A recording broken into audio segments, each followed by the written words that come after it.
Okay, good. We're good. Okay. My mother's maiden name was Anderson. Annie Anderson. A-N-N-I-E. And she was born somewhere in Massachusetts. I have it written down, but I don't know if she was born in Massachusetts. Her father was a mill designer in the mills. He worked in the mills, which were big at the time, and a designer, which was a top job, like a big boss of the mills. And her mother was, I believe, Hannah Griffith. And when my mother was about 15, 18 months old, the house had a fire. Her mother burned to death, and my mother had huge scars on her leg, and they didn't think she was going to live. Oh my gosh.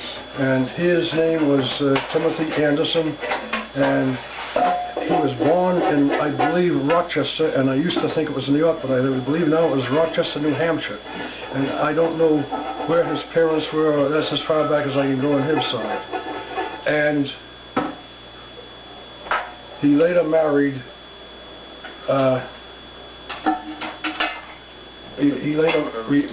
and my mother never knew that wasn't her real mother until she was about 12 years old, because she was a baby when he remarried, and she was raised as the woman's daughter.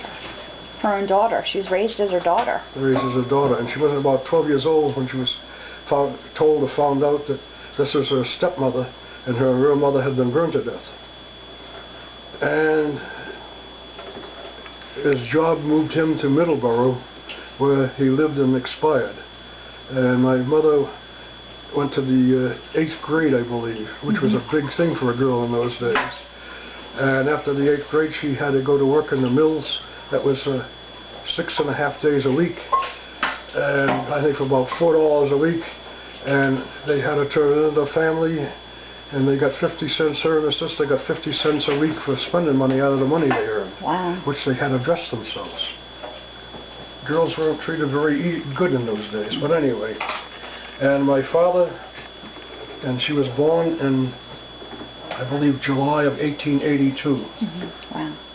Okay. Now my father, Joseph I. Roberts, was born in April the 1st, 1882. I remember the date.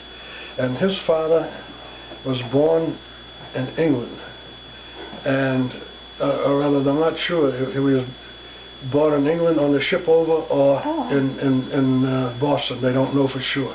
Huh. And he married an Irish Catholic girl. Was he Protestant? Yes, he was. He was, what do you call that, high Anglican. Anglican. And after he married the Irish Catholic girl, he was kicked out of the family, and they had a mass for the death for him, and he was done. Oh my God. And they were quite wealthy at the time, his people. And he married an Irish Catholic girl whose name was, I think, Fitzpatrick. And he turned Catholic for her besides. Huh. And her sister was the second wife of Anderson. So that's how my father and mother met, was because he was visiting his aunt, and they met after he got out of the cavalry in the turn of the century. Okay. He has spent from about 1898 to 1900 to 1903 or 4 in the United States Cavalry, serving in the Arizona Territory. And that's where he developed his love of the hot, spicy food. Hot spices. And ask me some questions on losing track. So your parents met in Middleborough. In Middleborough.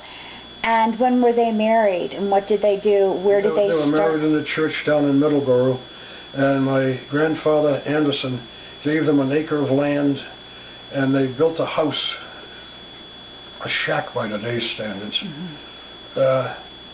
where 6 of the 7 children were raised. We left there when I was finished the 1st grade and moved to Boston. My father had a job there.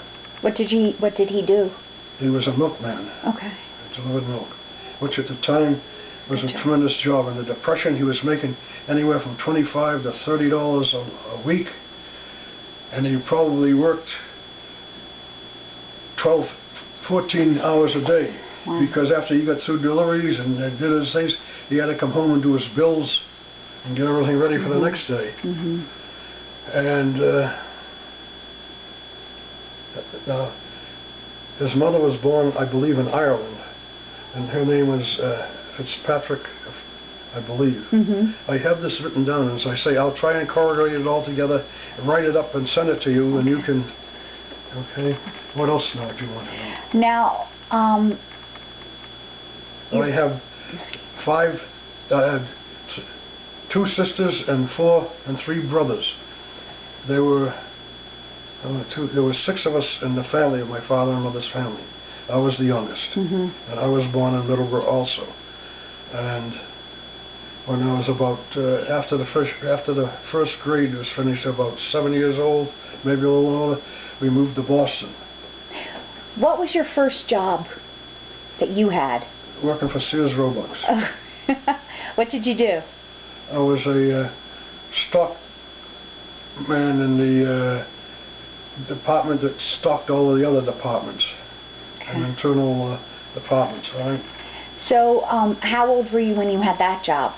I had just finished high school. I think I was 17 or 18. Okay. And then you went into the when did you go into the military? When I was 18, and when I was 19, I went into the Marine Corps. And that was, I forget the date. I have Why did you choose the Marine Corps instead of the Army or the Air? I don't know. You just was a... I just did. I knew a fellow that had been in the Marine Corps, and it was, thought you were going to go fight the war. But anyway, I served in the Marine Corps until 1946, served the war most of the time in the Pacific. And I survived the Iwo Jima. And after that, the war was over, and I was mustered out in 1946. Glad to get out, rank of sergeant. I'm thrilled, I bet, to be. Thrilled. And you met Grandmom. When I was in the Marine Corps in Philadelphia, my friend wanted to date one of the girls in the office there, and she wouldn't go out with him by herself unless so he asked me to go with him, and that's how I met your grandmother. And they went out a couple of times, and that was it. And I ended up marrying your grandmother. What else do you want? Now, why did you decide to settle in Philadelphia and not Boston? Because my wife was there. The girl I was going to marry was there. And I had looked for jobs up in Boston, and I couldn't find any. I went to Philadelphia. I got a job as an apprentice in the orthopedic facility, and in time went to the schools and became a certified orthotist practitioner, and started my own business later on, and had about, I think had all the 6 children by then, 7 children by then. I started my own business, and started on Germantown Avenue, and it changed. The neighborhood changed, and I moved to Frankfurt Avenue in the northeast, not far from where I lived, and worked there several years, ran the business several years, and took a leave of absence, and my son Charles ran the business while I went down to Winston-Salem Bowman Gray School of Medicine to study and work with in the Department of Orthotics and Prosthetics there with a man I knew from NYU who was running it, and got my certifications, came back and resumed the business there. And with the competition and knowing how things were going to go, I sold the business and moved to Johnstown and started up and had a very good business there, which in turn, when I retired, I sold to my son and son-in-law. Now, why did you decide to go to Johnstown? Did you scout different locations around the country, and you just... I was asked to go there. The head of the president of the time of the Pennsylvania Society of Orthotics and Prosthetics asked me would I go up there. They needed a certified